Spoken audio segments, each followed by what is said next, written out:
আসসালামু আলাইকুম সবাইকে। আজকের আমরা এই ভিডিওতে একটি এসআর পার্সিং দেখব, যা মূলত স্ট্যাক সিমুলেশন দ্বারা আমরা সলভ করব।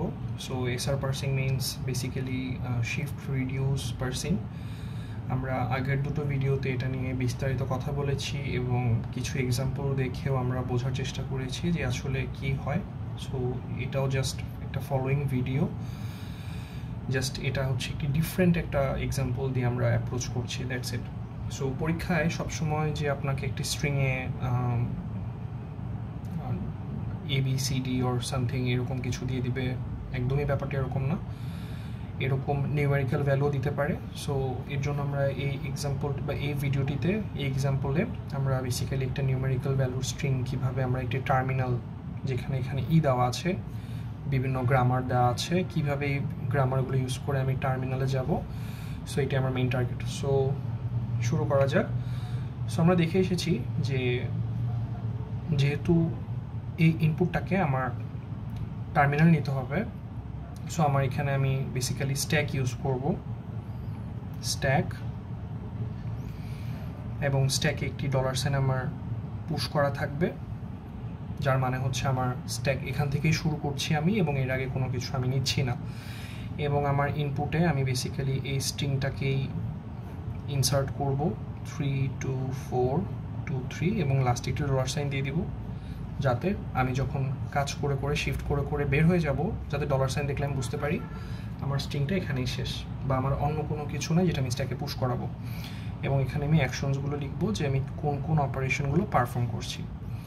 সো যেহেতু আমার ফার্স্ট স্ট্যাকে কিছুই নেই, আমাকে অবশ্যই ইনপুট থেকে প্রত্যেকটা জিনিস একটা একটা করে স্ট্যাকে পুশ করতে হবে। সো আমার প্রথম অ্যাকশনটা থাকবে হচ্ছে শিফট,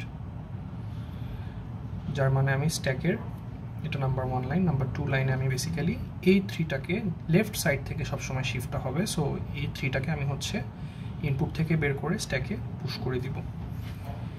সো যেহেতু 3 বের হয়ে গেল, এখানে পড়ে থাকবে 2 4 2 3 $সাইন। আচ্ছা, 3টাকে কি আমি কোনো গ্রামারে ফেলতে পারছি? 3টাকে আমি কোনো কিন্তু গ্রামারে ফেলতে পারছি না। সো আমাকে আবার শিফট করতে হবে। So in our third line will write $সাইন 3।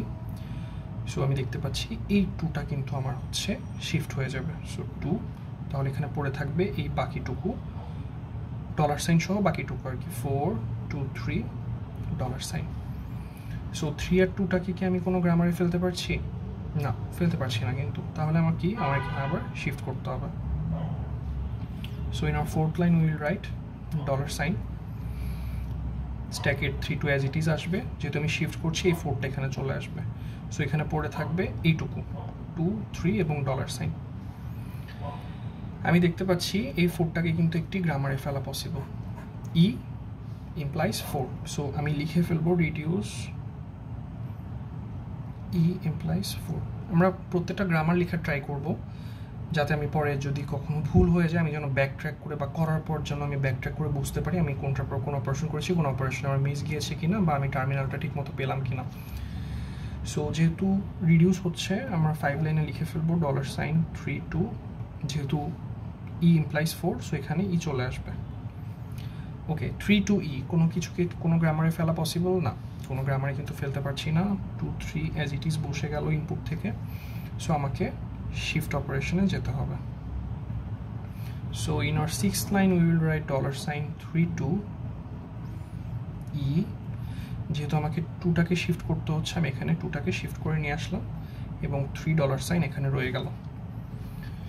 সো আমি যদি একটু স্ট্যাকে তাকাই, 2E2 একটি গ্রামারে পড়ছে।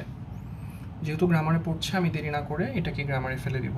So reduce E implies 2E2। In our seventh line will write $সাইন, এই 3টা তোর গ্রামারে পড়েনি, সো এই 3টা অ্যাজ ইট ইজ থাকবে। এবং 2E2টা যেহেতু আমাকে আমি ই দ্বারা রিডিউস করতে পারছি, সো এখানে শুধু ইটাই রয়ে যাবে এবং এখানে ইনপুটে অ্যাজ ইট ইজ যা ছিল তাই বসবে।